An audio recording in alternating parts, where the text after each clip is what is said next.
Hi, I'm Rob Cram, and today we're taking a look at the Pimax 4K VR headset, which has been manufactured predominantly for the Chinese market, but has seen a Western release. You can buy them from places like Amazon, and the Pimax official website also ships outside of China. The official Pimax website has the 4K listed at $399 USD, but you can purchase them brand new cheaper elsewhere. In the UK, for example, you can snag one for £269. Pricing and availability aside, let's get a few things straight before we cast judgment on what is effectively a budget VR device.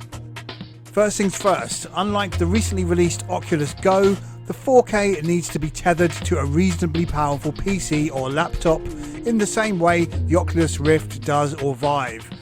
So this could be a costly additional expense should you need to either upgrade an existing PC or dive in and get a new one. Secondly, the 4K does not have any external sensors or controllers for tracking, which in real terms means using an Xbox One gamepad or similar. Movement is restricted to being able to turn one's head to look around, but no body or hand movements. This immediately puts it at a disadvantage when compared to the Rift, Vive and Windows mixed reality headsets. However, it's not all doom and gloom. The Pimax 4K boasts a resolution of 3840 by 2160 from its custom LCD screens, which translates to 1920 by 2160 per eye. That puts it above the competition. The 4K runs well with Steam VR, but also has its own PiPlay software as a hub for tweaking settings, launching games, apps and video experiences. Interestingly, you have to manually swap between two viewing modes when either playing VR apps or movie viewing, which is a simple one button press process, but unusual that this isn't automated. So, let's break it down, starting with the device itself. Upon setting up, which is relatively easy after the software installation and connecting to a HDMI port on the graphics card and a USB 2.0 or 3.0 slot, you have two options to either attach the included over-ear headphones, which are actually quite good, or ignore them and use your own. I will say that putting the 4K on and off one's head is made much more cumbersome having the headphones attached, but this is something you learn to work with. The 4K weight is not bad and feels lighter than the Rift, for example, thanks to a smaller cable that dangles from the right side of the display, and if you have removed the headphones and perhaps opt for earbuds instead. Either way, it's not heavy and rests reasonably comfortable on the face. The face foam is fairly soft, but when pressed against the face can dig in a little depending on your shape. It's certainly recommended using a third-party cushion solution if you suffer from itchy or sweaty face. In general, with the straps at the back pulling the weight off your face, it can be configured to be quite comfortable. Some people might struggle with pressure on the nose, but there is no light bleed from this area, which is good. Obviously, comfort is subjective, but in this case, with a bit of adjustment, you can get a decent fit. Moving on and looking at the displays, this is where the 4K can run into some serious problems. The PiPlay software allows for IPD adjustment, but this can be ineffective depending on your eyes. I found that no matter what setting was used, I could not focus in the center of the display, whereas the edges look fine and crisp. There is a reason for this based on the Chinese demographic and nearsightedness, or myopia, giving its technical name. Something which is apparently common amongst the Chinese demographic. After lots of fiddling and questions asked on the official forums, the solution for me was to purchase some cheap throwaway 1.5 times reading glasses, which fixed the focus issue to a degree. It wasn't a perfect solution, and having to put on glasses as well as the headset brought other problems into play, such as decrease in comfort and slight warping of the image. Therefore, being mindful of this, for some people, the Pimax 4K is unusable out of the box and needs third-party support. In this case, some cheap specs for about £6. Continuing with the displays, and there are other issues as well which might grate on some people. The overall brightness is very low, and even though the Play software allows to dim and raise the levels, at max setting it's still darker than one would expect. The 4K does come with blue light protection, which apparently means a slightly dimmer display as a trade-off. I tested the brightness with games like Project Cars 2 and Elite Dangerous on the Rift, then the Pimax 4K back to back, and found the differences were quite substantial.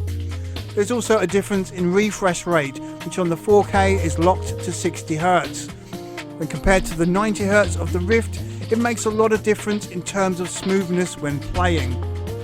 The field of view of 110 degrees is comparable to the Rift, and the sweet spot is reasonable. Another massive negative is the severe ghosting, which appear as repeat images or brief double vision when turning one's head. To this day, since launch, it's still not properly fixed.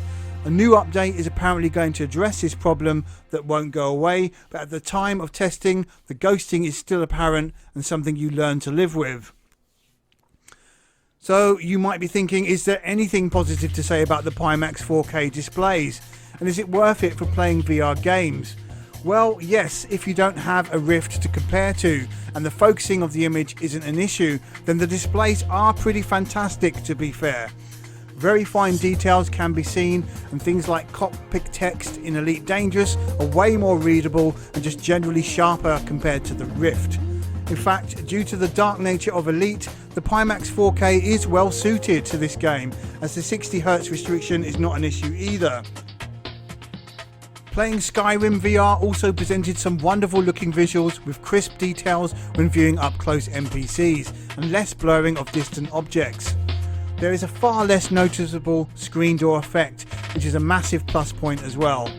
It's still there, but simply a step up from the Oculus VR displays. Perhaps where the Pimax 4K comes into its own though is media viewing. With gaming, you are restricted to experiences which require a regular gamepad, which means a lot of games are out of the equation. However, booting up programs like Virtual Desktop, Big Screen or DO Player, and you have access to movie-based content, whether that's 2D, 3D or 180 degree VR.